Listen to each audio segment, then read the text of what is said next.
Hey, what's going on? Welcome back to the Bring the Sink podcast. I'm your host, The Hammer, and we got a good one for you today. I know it's been a few days, but just bear with me. I'll explain it all in the end, but we got a ranking of the top 10 best games of the 2026 season. This time, we're just doing top 10. It's going to be fairly short. I was honestly flipping back and forth as to whether or not to record this tonight. As you can tell, or as you may or may not could tell, I guess, I'm kind of tired, man, and I'll explain everything towards the end. But yeah, it's been one hell of a ride, man. So, anyways, let's get right into it. This is the top 10 games, including the playoffs of the 2026 season. Anyways, if you're new, welcome to Bring the Sink. If you're a loyal listener, shout out to you, my friend. But anyways, let's get right into it. So we're going to go 10-1,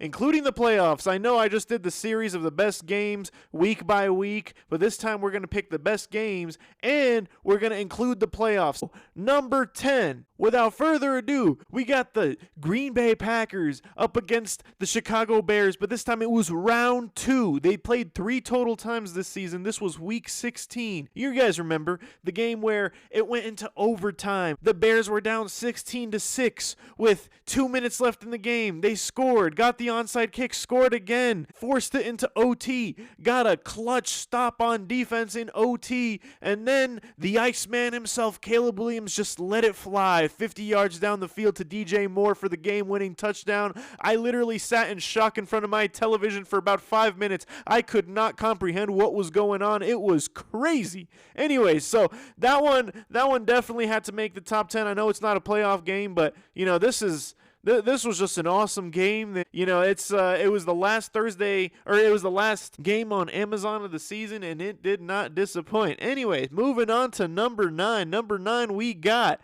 the Los Angeles Rams going up against the Philadelphia Eagles in a score of which the Eagles won 33-26. And if you guys remember me talking about this on the first episode of the 3-part series, it was week 3.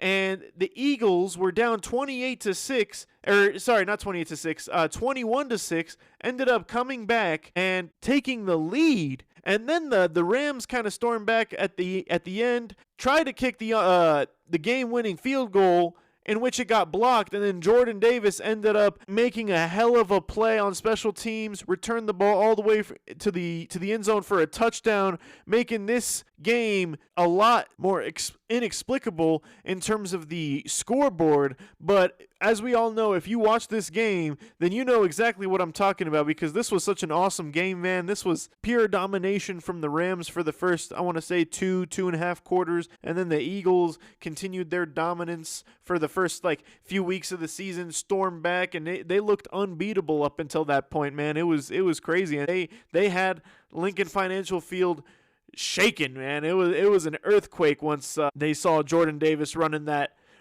ball back as time expired. And honestly, I just love when they score meaningless touchdowns whenever time expires, because half the country that's gambling is just sweating it and the other half is just crying, man. So yeah, that was number 9. Number 8, we got, surprise, another Bears game. We got the Bears going up against the 49ers in a shootout, man. This was Sunday Night Football week 17. Yeah, as you can see, I just talked about this on the last episode that I released about 5 days ago, in which the 49ers won 42-38. The Bears and Caleb Williams did all that they could. They drove down to the 4-yard line, and ultimately they got stuffed on 4th down, or as time expired, I believe, and could not complete the game-winning pass. This was an awesome game. I always try to take a little nap after the afternoon games are over, but this one had me on the edge of my seat. This one had me awake throughout the entire night, man. This was a crazy game, and honestly, shout out to the Bears, man. They provided us with some must-watch television this year, and it was crazy, and seeing this Bears 49ers, you think, wow, that's a classic matchup, but it hasn't been a good matchup up until this year. Finally, this year, they played against each other on Sunday Night Football, and I'm glad they flexed it if they did, because boy, oh boy, that was an awesome game to watch. It had me on the edge of my seat, and I was sweating, and I'm not a fan of either team. Number 7, we got the playoff divisional round matchup in the AFC between the Buffalo Bills and the Denver Broncos, in which the Denver Broncos took the dub. My Denver Broncos took the dub 33-30 in overtime, in which was one of the most celebratory emotions that I think I've ever felt in my life for about an hour and a half, up until I got that notification on my phone that Bo Nix is out for the championship game and for the next 12 weeks or whatever. So, it was a lot of ups and downs, but during this game, it showed me a lot that I needed to see out of Bo Nix, especially in the playoffs, especially seeing him, play and, play exceptionally well. It was awesome. And then getting revenge on the Bills for them beating us last year, and then not even being able to get the job done last year in the Super Bowl, or not in the AFC Championship game against the Chiefs last year. So, it's like, if you're going to beat us, you might as well go to the Super Bowl, At least this year, when the Patriots beat us, albeit without Bo Nix, they beat us. They went to the Super Bowl. You mean you're going to beat us last year? You're not even going to make it to the Super Bowl, So I'm glad that we exacted revenge. Bo Nix showed me all that I needed to see. He's been a clutch guy. I just hope he can stay healthy, because man, oh man, I have some high hopes for this Denver Broncos team, man. There was a lot of controversial calls on both sides by the referee unit, but this was the most watched Saturday playoff football game of all time. It broke records, and I understand why, because 33-30, it was high scoring. There was a lot of turnovers. There was good defense. There was bad defense. There was a lot of points being scored. There was great throws being thrown. Not a lot of flags being thrown, which I absolutely love. And no matter what a Buffalo Bills fan tries to tell you, that was not a catch by Brandon Cooks. Jaquan McMillan made that interception, and I can't believe we're even still talking about it to this day. But I had to step on my little soapbox for right now and say that one more time, because if you truly know ball, then you'll know that is called an interception 1,000 out of 1,000 times. So, that's number 7. Moving on to number 6, we got another Rams game. We got the Los Angeles Rams going up against the Seattle Seahawks, and I know what you're thinking. What?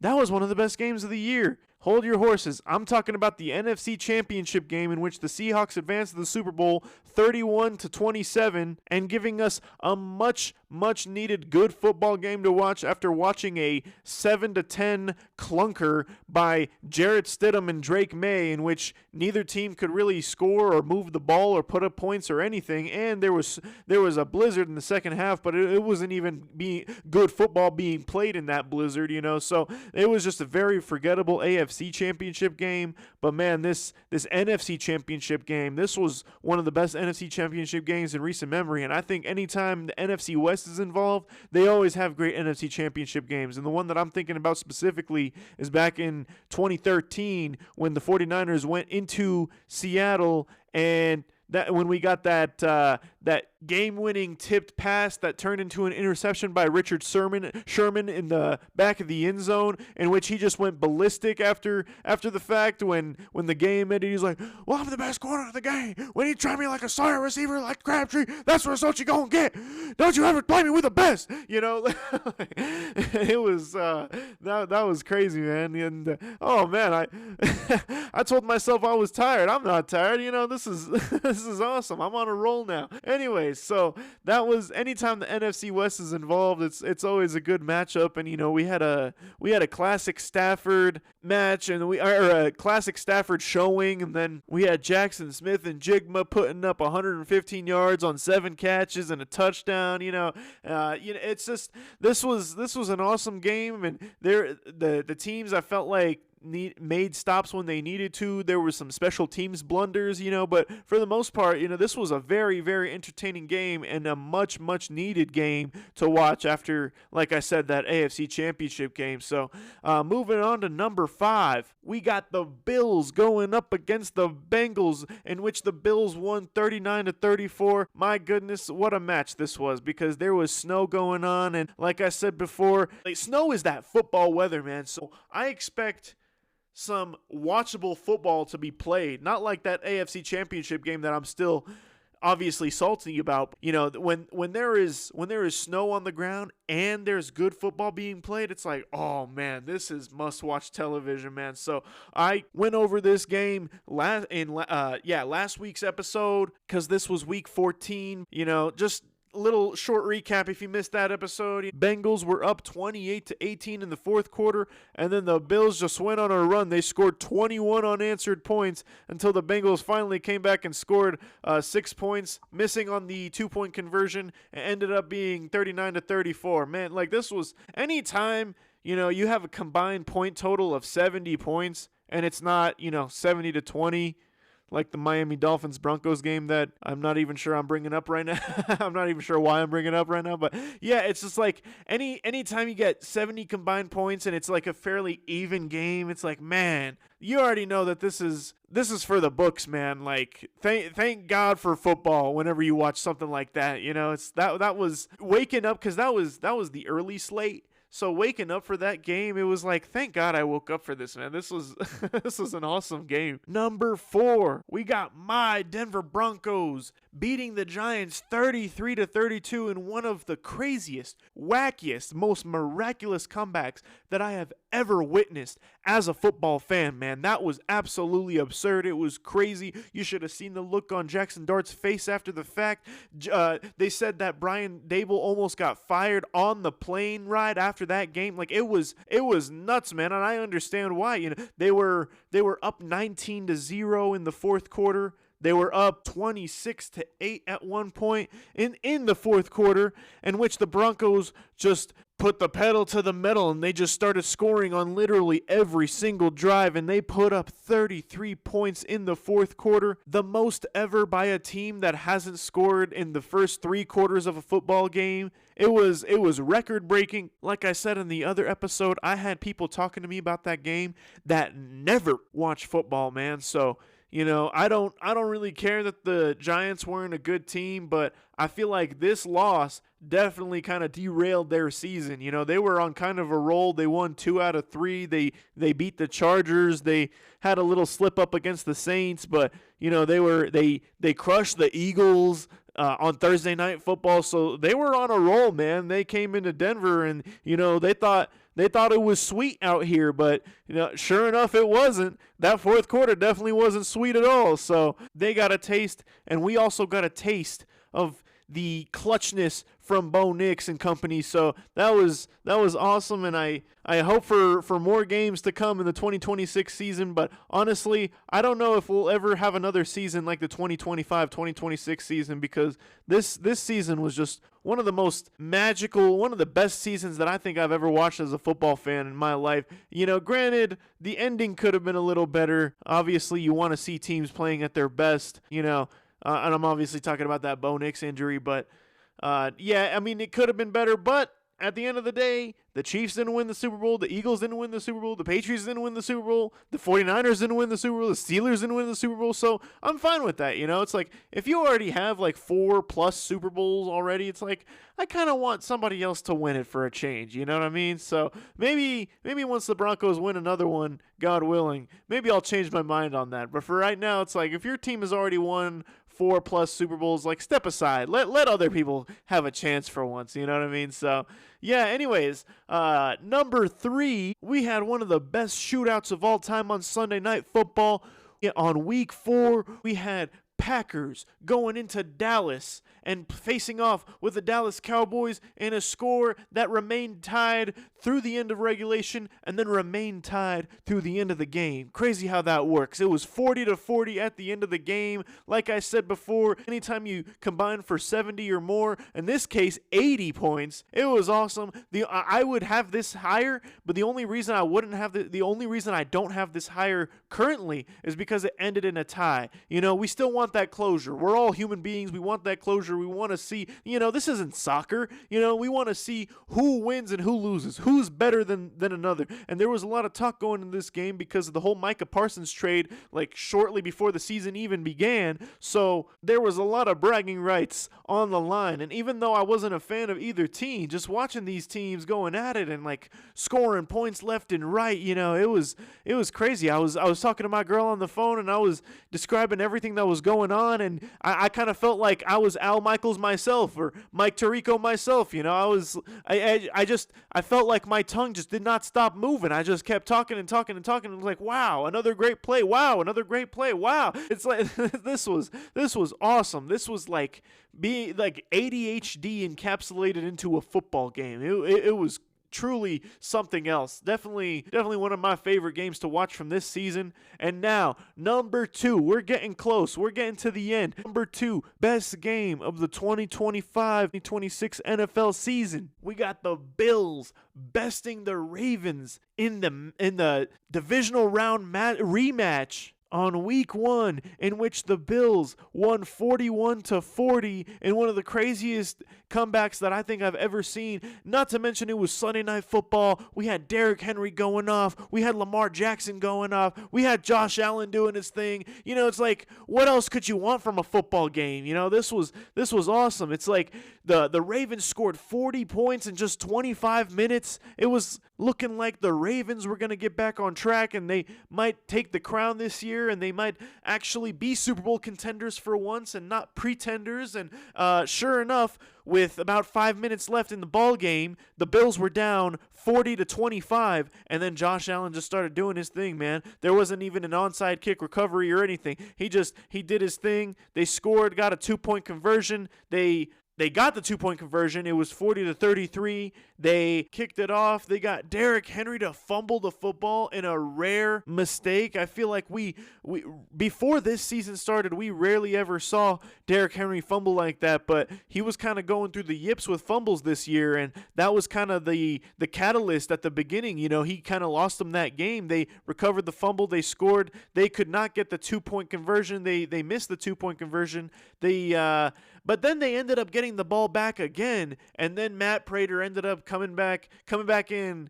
Matt Prater, the legend himself, the guy who's been in the NFL for 90 years, coming in and kicking the game-winning field goal and putting Buffalo over the top 41-40, another game in which there was 81 combined points. What more could you like? It was just like the 40-40 matchup, except there was an actual winner this time. And I guess it didn't go in overtime either. But, whenever you have Josh Allen and Lamar Jackson and neither of them, poop in their helmets or do anything like that or choke, it's like, okay, this is going to be an all-time matchup. This is going to be an all-time game. And sure enough, it was an all-time game. And it would be number 1 if this other game that I'm about to mention right now didn't occur. Let me take you to Thursday Night Football Week 16, December 18th in Lumen Field, Seattle. We got the Seattle Seahawks, obviously, going up against the Los Angeles Rams,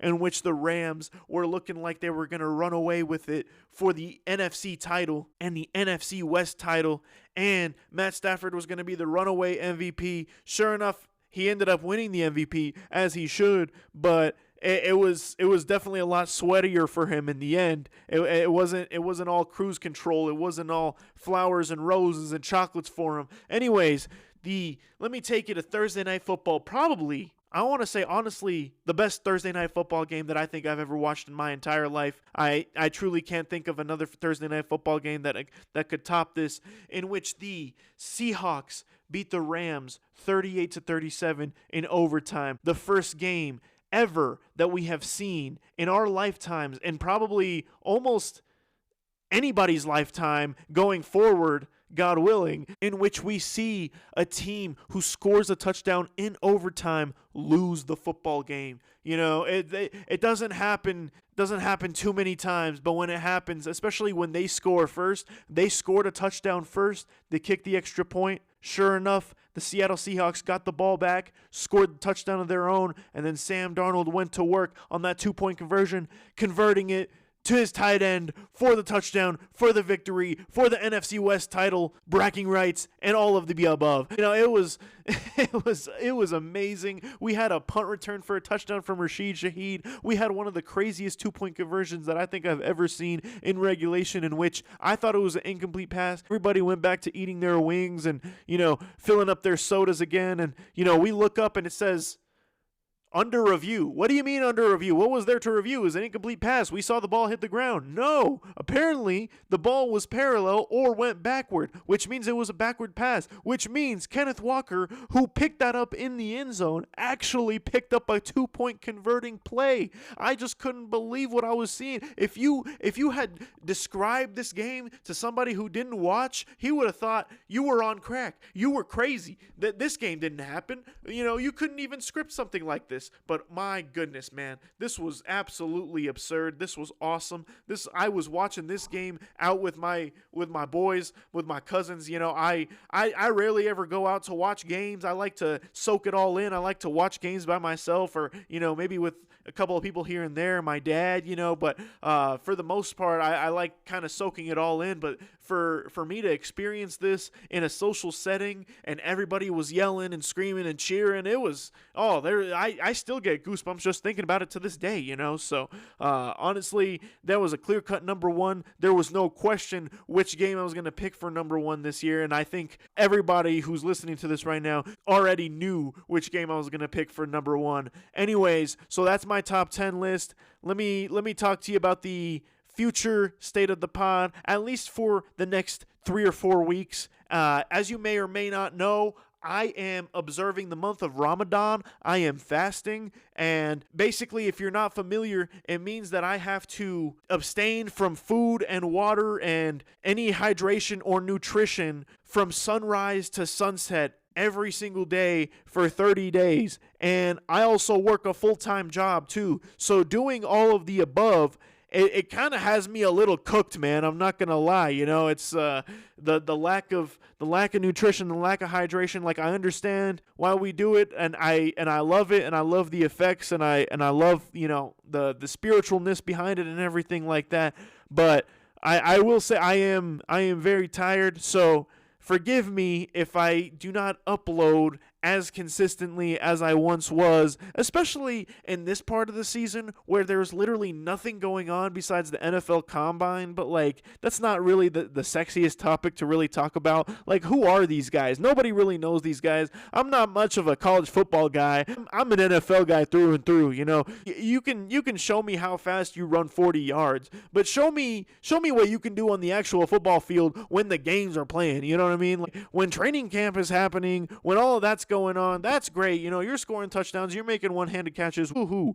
Can you do that in the game? Can you show me that in the game? That's all I really care about, you know? And that goes to mention, this all doesn't mean that I'm not going to talk about the combine or I'm not going to talk about the draft, but it's just not the sexiest topic to talk about. You know, if I can find a few things to yap about on and on and on, at that point, I'll kind of merge it all together so I have enough content to talk about. I don't want to release like a 2-minute podcast just talking about, oh, you know, so-and-so did this, so-and-so did that. Maybe I'll start doing that on Instagram or TikTok for the time being, but for the most part, I'm not doing that. You know, I want to have a lot of content to talk about so I can give you guys at least 15, 20, 30 minutes of something to listen to while you're on your way to work, while you're working, while you're, you know, doing your thing, while you're cleaning your kitchen or something, you know, so that way you don't have to, you know, just listen for like 4 minutes and then just be like, what was that? Like a Michael Jackson song on Spotify? You know what I mean? So anyways, so thank you guys so much for working with me. I know the upload schedule has been a little lackadaisical, and for the next 3 or 4 weeks, it will still remain lackadaisical, but for the most part, I'm going to try to remain consistent as long as I, you know, feel up up for the task and I don't have to, and I have like some spare time in which I don't have to like rush to bed or anything, or I don't have like other things that I need to work on, I'll definitely try to come up here and yap to you guys and do my part, because I know you guys have been doing your part, and I appreciate all the support. I appreciate all the love. Thank you guys so much. This is the Hammer. Thanking you guys so much, and thanking you guys for listening to episode 16 of Bring the Sync. You can find us on Spotify, Apple Music, or Amazon Music, or Apple Podcasts, sorry, and Amazon Music. Man, that always trips me up. If you're listening to this, you probably already know that. But if you're not following me on socials, that's at Bring the Sync Pod on Instagram and TikTok. Again, that's at Bring the Sync Pod. Thank you guys so much. Peace.